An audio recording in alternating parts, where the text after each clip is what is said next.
r/legal advice. Legaladvice 85 says, I refused medical treatment after a fire in my apartment and was handcuffed and brought to the hospital for psychiatric evaluation.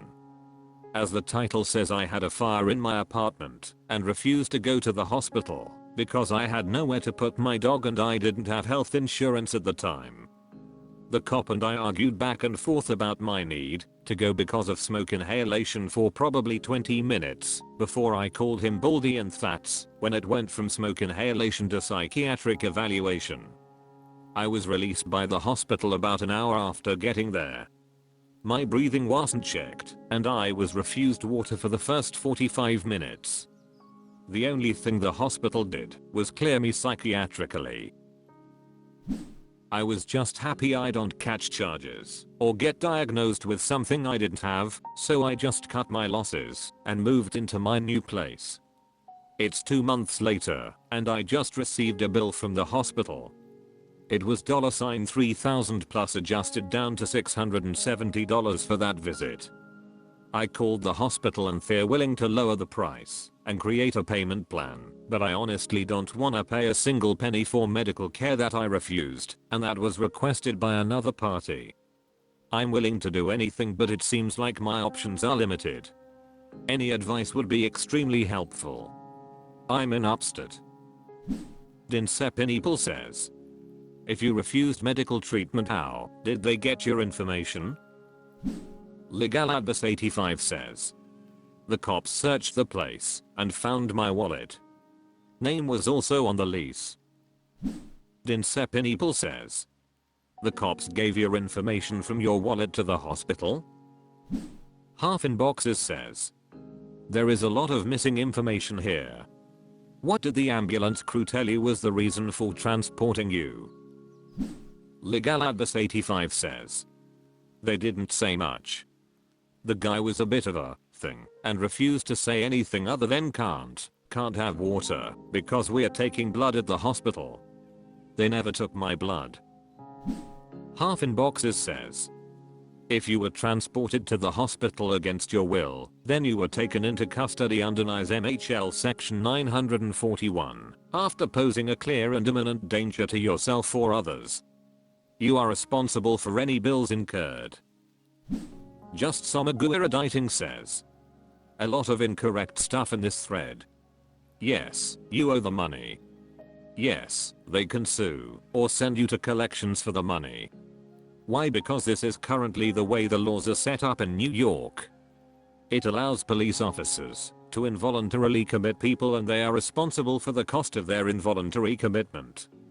You can find multiple articles on the unfairness of this practice as it is applied to the homeless population in New York.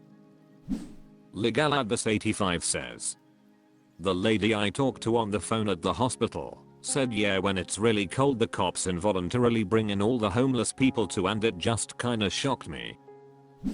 Just some Aguirre says, there have been lawsuits on this exact topic because of that practice. However, the lawsuits were mainly focused not on the cost, but on the laws that allow it. I would suggest working out a payment plan with the hospital. If that is not something you want to do, I would look for legal aid or someone working on behalf of the homeless community on these issues. r/legal advice.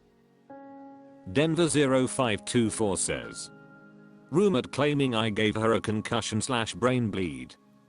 Hi, I'm not sure what to do. I can't tell if my roommate is being sincere or if she's trying to get me out / make me suspicious to the landlord / anything else. Last month, my jar of pasta sauce fell off the fridge and hit my roommate in the head. I was at work and she texted me. I of course apologized and said I would no longer keep any sort of hard object on top of the fridge to be extra careful. I didn't even realize it was near the edge of the fridge like that. Anyhow, fast forward a month later to today, she just texted me saying she got back from the doctor and has a concussion and will be going for an MRI because the doctor suspects she has a brain bleed. We've had some roommate woes the past month and it's been sort of strained, so I don't really know what to make of this. How should I handle this?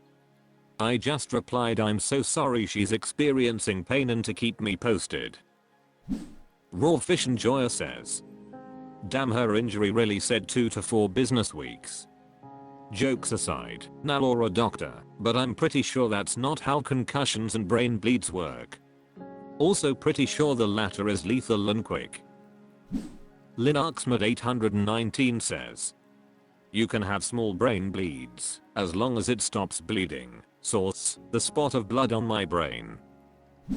It got fancy pants says, my husband had a brain bleed, and he suffered in delirium for 10 weeks before he finally, mercifully fried.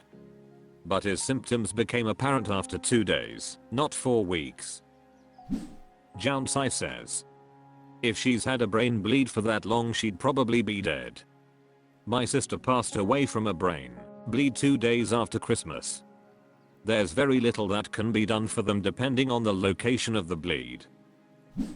Finchias Awkward says, I'm sorry about your sister. Ranzegini says, why did she wait a month to seek treatment? If she really had a brain bleed due to this specific incident, she would probably be dead for waiting so long. The only way she would have that much damage from at most a 1-foot drop is if her cranium did not form correctly, and even then you would probably have been warned to watch how / where you store stuff. This would be an immediate emergency room visit situation, not vaguely mentioned in passing at a regular GP visit situation. Do not offer to pay for any expenses. Do not agree to pay if she asks. Stonewall as best you can until you can get foe.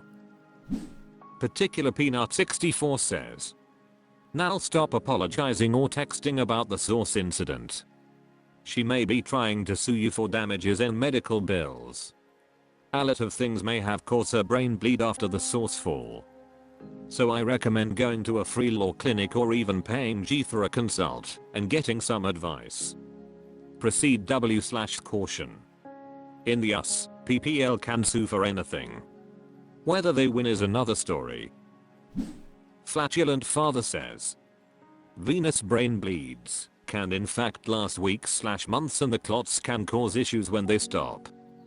But her being clumsy and not being aware of her surroundings isn't your fault in this situation, and there's really no way to prove it was you that caused her issues, and a jar of sauce hitting an adult on the head is very unlikely to be able to cause a concussion or bleed. r/legal advice. Emin8908 says, can I sue my health insurance? I have multiple sclerosis. I had been prescribed Gilenya and all was going well. Then Gilenya went generic. The difference in cost between the brand and the generic was negligible. Both are in the range of $14,000 a month. My insurance company decided they would only cover the generic. Due to the way the drugs work, my lymphocyte count is really low. My doctor did not want me to take a generic because it is less regulated and could cause my lymphocyte count to go way too low. The insurance company only offered one other brand name drug that I could take. I had to go with their choice. I started the new drug about a year ago and am now experiencing new symptoms. Keep in mind, when someone with multiple sclerosis has a new symptom, it is because their immune system has caused permanent brain damage. It is irreversible. In other words, making us go through failing a drug to be able to go back to the one the insurance company decided to deny causes irreparable damage. Can I sue the insurance company for making me change drugs? Gen 31709 says, if the generic and the brand name are bioequivalent drugs, you can take the generic. In the opinion of the insurance company. Unless you're allergic to one of the inactive ingredients in the generic, or have tried and failed it for a number of months, usually 3 to 6, I can't imagine your insurance paying for the brand name. I handle the prior authorizations for my office, which is endocrinology. I've never had any success getting a medication covered without an allergy or a trial and failure. I can't imagine a lawsuit would be successful. Passeronth says, To add to this, it would need to be an acute or semi-acute change for it to be clear it was directly as a result of the medication change, not to mention absolutely no other lifestyle, treatment, or other changes occurred during that period that could have caused new issues. Also, generics aren't less regulated, as Op said. They're all still FDA approved and are required to work in the same way in the same time. As you said, the only difference would be an inactive ingredient reaction which would show its face far sooner than a year. B88B15 says, my doctor did not want me to take a generic because it is less regulated and could cause my lymphocyte count to go way too low.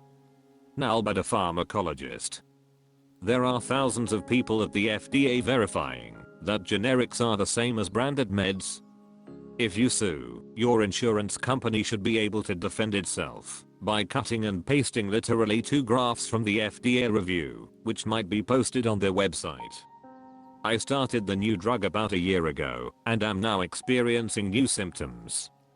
It will be tough/impossible to prove that you would not have suffered the same problems if you had continued with brand name fingolimod.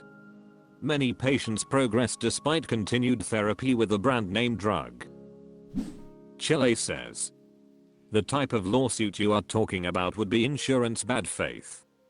Maybe that will help you do some additional research or find the right attorney. Orsa family says, you would have to prove that it was the drug that caused the new symptom and not just your milliseconds progressing. Jelena isn't a cure all for milliseconds. Like all the other millisecond drugs, it just slows the progression. Perhaps you have just developed a new symptom that would have happened regardless of whatever treatment you were on.